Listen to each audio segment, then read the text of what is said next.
structure and organization. We have, I think, two questions from there. Comment on the variety of thematic strands in the English patient, and who are the main characters of English patient. So, regarding this, we have discussed already enough, but because we are discussing question and answer, so let us discuss it one more time.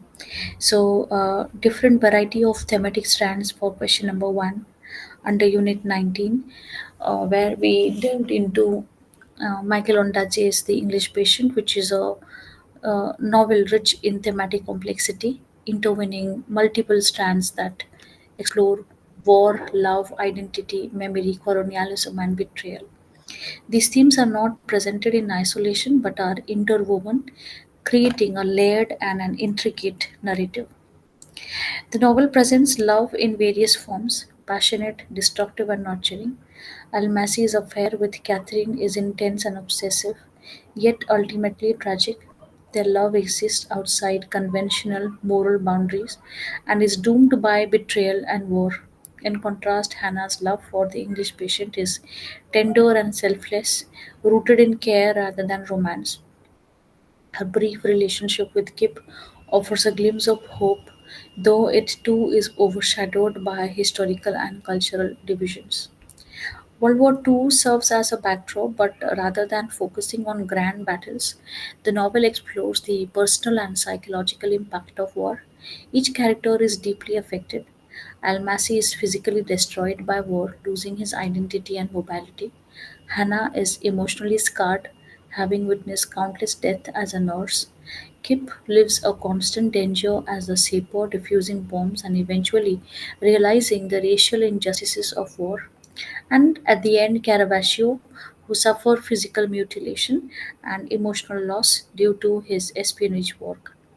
The war is depicted as a force that disrupts life, leaving wounds that persist beyond the battlefield. We also have a theme of identity and displacement. Characters in the English Patient struggle with the the identities. Almasi's burnt body erases his national and personal identity, forcing him into anonymity.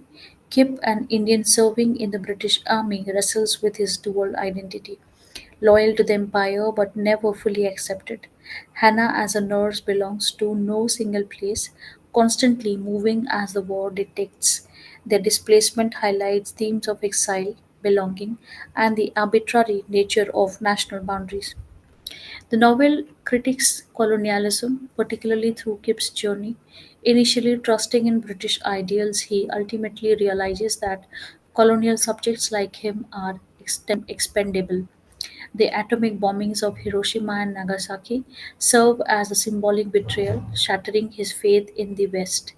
Almasi's role as a cartographer also reflects the paradox of colonial exploration. He maps the desert of love and knowledge, but those same maps are used for war and conquest. Memory plays a very crucial role shaping the character's understanding of themselves and the world.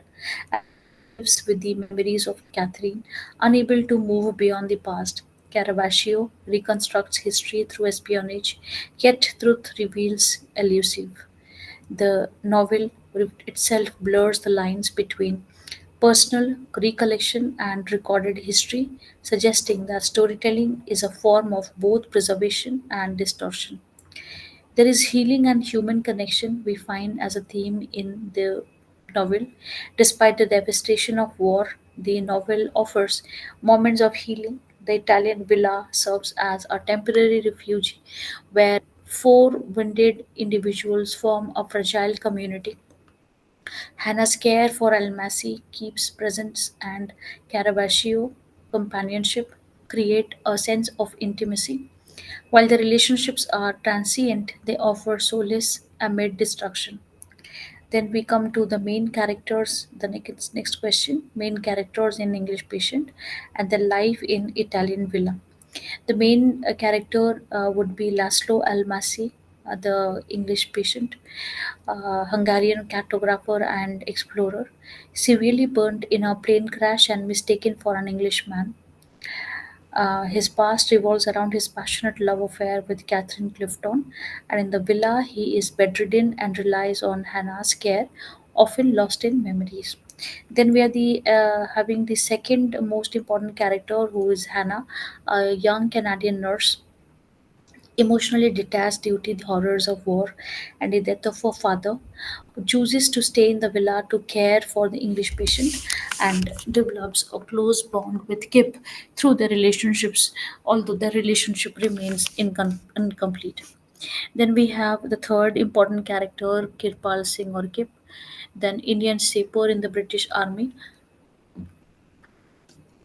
tasked with defusing bombs, skilled, disciplined, and initially devoted to the British cause, forms a romantic connection with Hannah but ultimately leaves after realizing the racial politics of war. His presence in the villa represents both safety and the lingering presence of war. Then we have David Caravaggio, who is a Canadian thief turned spy, mutilated during the war, losing his thumbs due to torture, suspects the English patient of espionage and seeks answer, serves as a cynic and a realist, contrasting Almasi's romanticism. So, the Italian villa, partially destroyed by war, serves as a temporary sanctuary for these four characters. It is a place of healing, introspection, and fractured relationships. Almasi is confined to his bed, recounting his past to Hannah and Caravaggio. His memories of the desert and Catherine become a focal point of their interactions. Hannah dedicates herself to caring for Almasi, using this act as a means to cope with her own grief. She finds brief joy in her relationship with Kip. Kip diffuses hidden bombs and mines in the surrounding area, ensuring their safety. This time in the villa offers a temporary escape from the realities of war. Caravaggio, through although physically impaired, remains an observer and interrogator, unraveling Almasi's past. The time in the villa is marked by a delicate balance, moments of quiet reflection, fleeting romance, and the looming presence of war. However, the illusion of peace is shattered when Kip learns about the atomic bombings in Japan. Feeling betrayed by the West, he leaves abruptly, ending the fragile community they had built. Now, these are the questions, answers that we just discussed under Unit um, 19, and then we talk about the questions on Unit 20.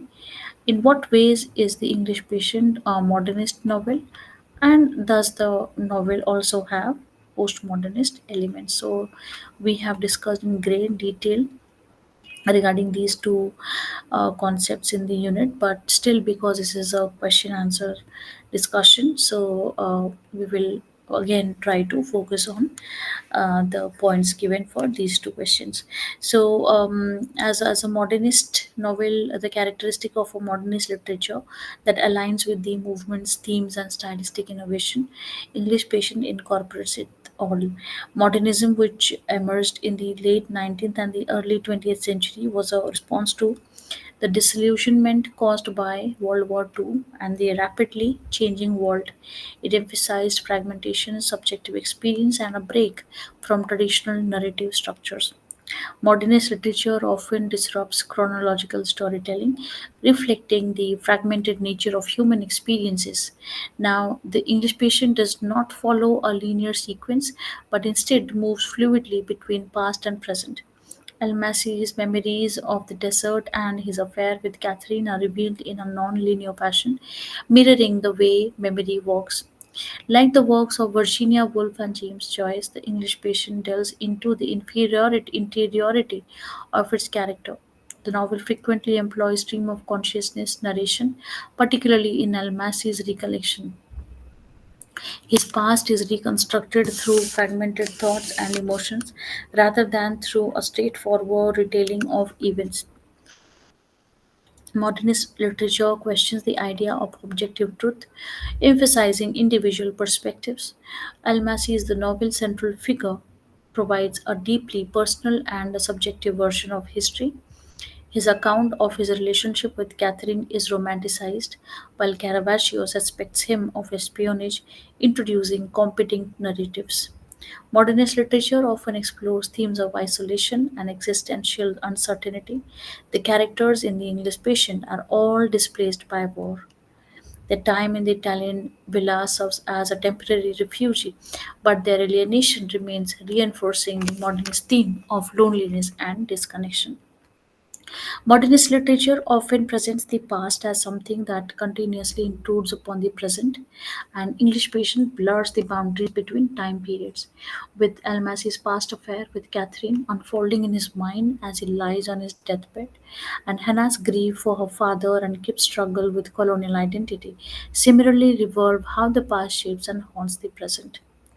We also have the second question that talks about if we have postmodernist elements in English Patient. So, yes, we have postmodernist elements in English Patient. While the English Patient is deeply modernist in style, it also contains postmodernist elements. Postmodernism, which gained prominence after World War II, challenges grand narratives, embraces ambiguity, and often plays with the structure of storytelling. Postmodernist literature frequently questions the distinction between historical truth and personal narrative. In The English Patient, history is presented as fluid and subjective. Almacy's version of events is interwoven and with real historical figures and places, yet his reliability as a narrator is uncertain. The novel suggests that history is constructed through personal memory rather than objective fact. Unlike traditional storytelling, which follows a single protagonist, The English Patient presents multiple perspectives without a clear central narrator. The shifting viewpoints between Almasi, Hannah, Kip, and Caravaggio reestablishes the reader's sense of a singular truth, a key postmodernist technique. Postmodernist works often reference other texts, acknowledging their dependence on past literature. The English patient repeatedly engages with his stories by Herodotus, which annotates with his own memories. Metafiction and self-referential storytelling is another postmodernistic approach that the English patient has encountered number of times. Almasi's retelling of his past is both a confession and a means of shaping his own legacy. The novel's fragmented structure draws attention to the act of narration, emphasizing how stories are told rather than simply what happens in them. There is a fact of colonialism and critique of grand narratives, where postmodernist literature often critiques dominant historical and political narratives. The English patient questions the colonial history of the British Empire through Kip's perspective. Initially believing in the British ideals, he ultimately rejects them after witnessing the racial hierarchies in war. Now, postmodern literature resists clear resolution. The novel does not provide closure. Almasi's death is peaceful but unresolved. Kip leaves without a definite future, and Hannah remains emotionally adrift. And in conclusion, The English Patient is a novel that blends modernist and postmodernist elements. Its fragmented structure, deep psychological exploration, and themes of alienation align with its modernity. However, its questioning of historical truth, multi-perspectivity, intertextuality, and the critique of colonial narratives place it within the realm of postmodernist literature. Ondaatje's masterfully bridges these two literary movements, creating a novel that is both introspective and politically aware, challenging the boundaries of storytelling and historical memory. So we are done with unit 19 and 20, and we are done with block 5. Tomorrow we begin with the block 6 that talks about Canadian short story. We begin with unit 21 that talks about short fiction in general and Canadian short story. In that, we focus on short fiction, story as a literary form, main elements of a short story in Canada, and then with some question answer, we wind up with Unit 21. We also would study Unit 22, that especially A Mother in India, Sarah Janet Duncan. That is where we introduce A Mother in India, then Sarah Janet Duncan, Life and Work. A Mother in India, we discuss about the detailed analysis, critical assessment, theme, characterization, narrative technique, and then introduce some question answers to discussion. So, this is it for today. Thank you so much. Have a good evening.